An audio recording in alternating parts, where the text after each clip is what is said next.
Carson Wentz is mentally defeated. That is my only explanation. For somebody who I thought just a couple months ago was a top 10 quarterback, and I have reasonable thought to say that, not because I am biased, because I truly believe that he is a top 10 quarterback, or was a top 10 quarterback. He is now the worst quarterback in the league. He is turning over the ball more than everybody. His mechanics are awful. He misses open receivers. His vision is terrible. So how did he get to this position? How did somebody who I was so convinced is a top 10 quarterback become the worst quarterback in the league? Ladies and gentlemen, I am your host, Dan Castillo, and welcome back to the Sound of Sports.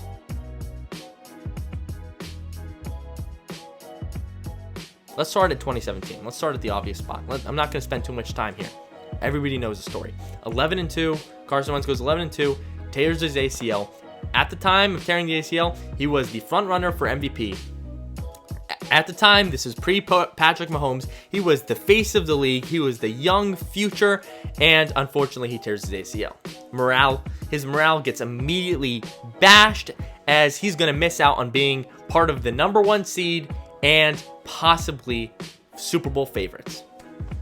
That's what he missed out on. He tore his ACL. Poor guy, right? And he missed out on winning an MVP award. That's what happened to Wentz. Then we all know the story. Nick Foles comes in. He has a tremendous 4-game streak, wins the Super Bowl, and just like that, everyone questions Carson Wentz. Nobody should have questioned him, but let's not forget where Carson Wentz is. He's in Philadelphia. Now, all of a sudden, you have the city turned against Wentz. And I cannot imagine what that does mentally to somebody. Not on top of that. On top of missing out on the playoffs and the Super Bowl, he has to deal with rehab, months of it, and a surgery. And on top of that, this is just speculation, but I also believe that the organization had second thoughts of what to do with Wentz and Foles. If they didn't, why wouldn't they have traded Foles? Foles at the time had a massive market. They probably could have traded him for a first or second round pick, but they didn't. So did that mean that they had some questions on who's going to be the starter?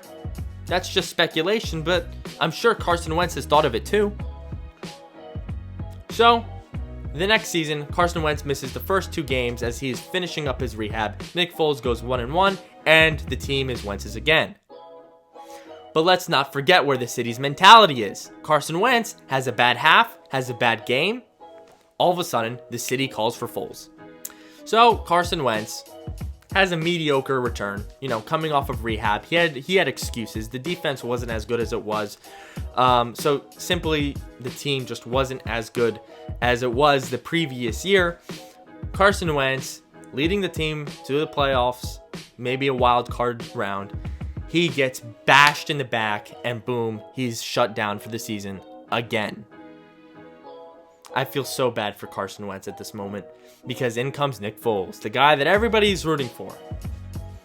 And he finishes what Carson Wentz started, leads the team for the playoffs. Everyone knows the story there, double doink, and Eagles are eliminated the very next game. But I cannot imagine what this does for Carson Wentz's mentality. To miss out not on 1, but 2 playoff opportunities. To have the city turned against him, or at least half the city. I never turned against him. I cannot imagine what that did to his mentality. And it feels, at the time, the organization had second thoughts too. But then, they decided to let go of Nick Foles, let him walk, officially make Carson Wentz a starter, and they signed him to a contract. All of a sudden, Carson Wentz is at his peak again. The very next season, Carson Wentz puts a show.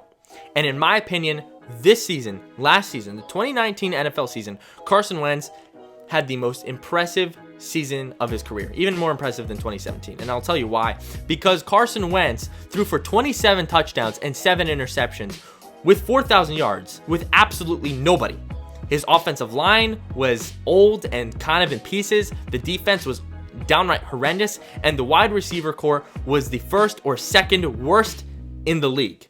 Maybe the Patriots was worse. Maybe. You had Nelson Aguilar, who was off and on and couldn't catch a screen pass. You had Greg Ward, who was a former quarterback, and that's it. practice squad player.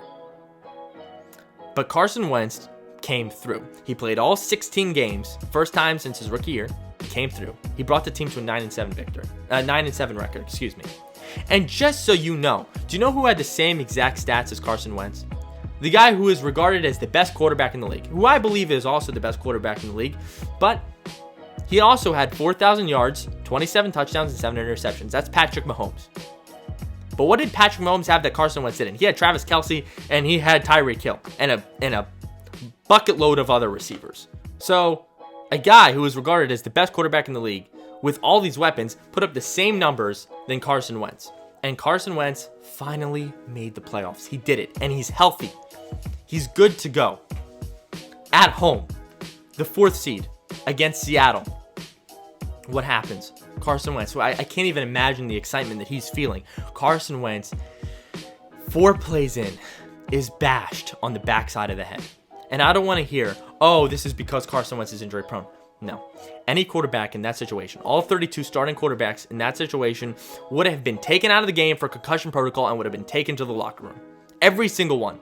That was a cheap shot. It was unfortunate. And Carson Wentz, I cannot imagine what he went through. He single-handedly took the Eagles to the playoffs. He did it with throwing for over 4,000 yards and not having a receiver who went over 500 yards. Something that no quarterback in the history of the NFL has ever done. He did that, and he brought the team to the playoffs. Just so happens to be that he gets a concussion. He's pulled out of the game. The Eagles lose a pretty close game that I believe if Carson Wentz stayed in, they could have won. This is where the Eagles have failed Wentz. This is where they have taken every single bit of morale that he had, every single bit of joy that he had playing for the city, and took it and flushed it down the toilet. Coming into the offseason, that very offseason, the Eagles knew that they needed receivers. So going to the draft, what do? They get a receiver. But they get Jalen Reagor. Not even Justin Jefferson. They had the opportunity to take Justin Jefferson, who is clearly the much better prospect, who is much more polished and is proven to be the best receiver in the draft right now. They take Jalen Reagor. All right, fine. They wanted the faster guy. But do you know what was disappointing? That they didn't trade up.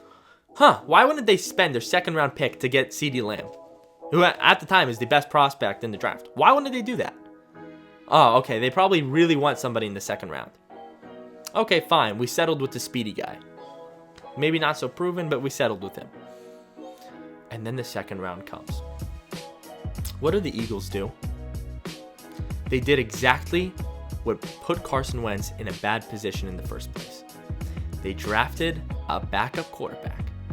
This team that was so decimated with skill positions, that so badly needed help in the secondary and at receiving core, they drafted a backup quarterback. The only positive of drafting a backup quarterback in this situation is to create a controversy between the two quarterbacks. I mean, there's 2 things he probably thought. He thought, 1, the organization has no trust in him, and 2, they are ready to move on. Carson Wentz has gone through so many tough breaks. He's taken this team to the playoffs 3 times and couldn't play for 2 years. Carson Wentz was questioned to be the starter over Nick Foles. And now you draft a backup quarterback? And all that does is recreate the controversy. They went into drafting a backup quarterback in the second round, went inside his head and made him question. He was doing perfect. The season before this, he was doing perfect. I can't imagine what 2019 Wentz would have had with a CeeDee Lamb. I can't imagine what he could have had with the DK Metcalf if they didn't draft JJ Arcega-Whiteside over him. That's what he could have had. But the organization did it wrong. They failed him. They failed him in the draft. They failed him in free agency. They failed him mentally. That led to this. What is the catastrophe of the 2020 season for Carson Wentz? Where he's turning over the ball more than anybody. He's playing hero ball. The organization did this to him. The city did this to him. This is my hope for Carson Wentz. I hope he's traded. I really do. I believe he needs a fresh start. Where with an organization that trusts him with weapons, with an offensive line. I hope he's traded to somewhere like the Colts, where he has an opportunity to win and to be trusted.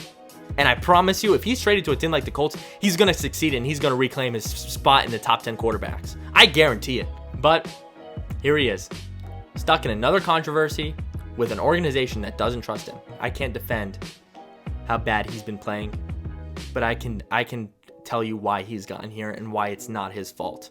So I really don't know what the future holds for Carson Wentz and the Philadelphia Eagles. I don't know if he has a future here. I don't know if next year he will be the starter. And if he is, I hope he can get back on his feet. And if he isn't a starter here, and if he's traded or cut, I hope he finds what he finally needs and finally can get to the playoffs and play a game, because that's what he deserves. Thank you guys so much for watching. And as always, I will see you in the next video.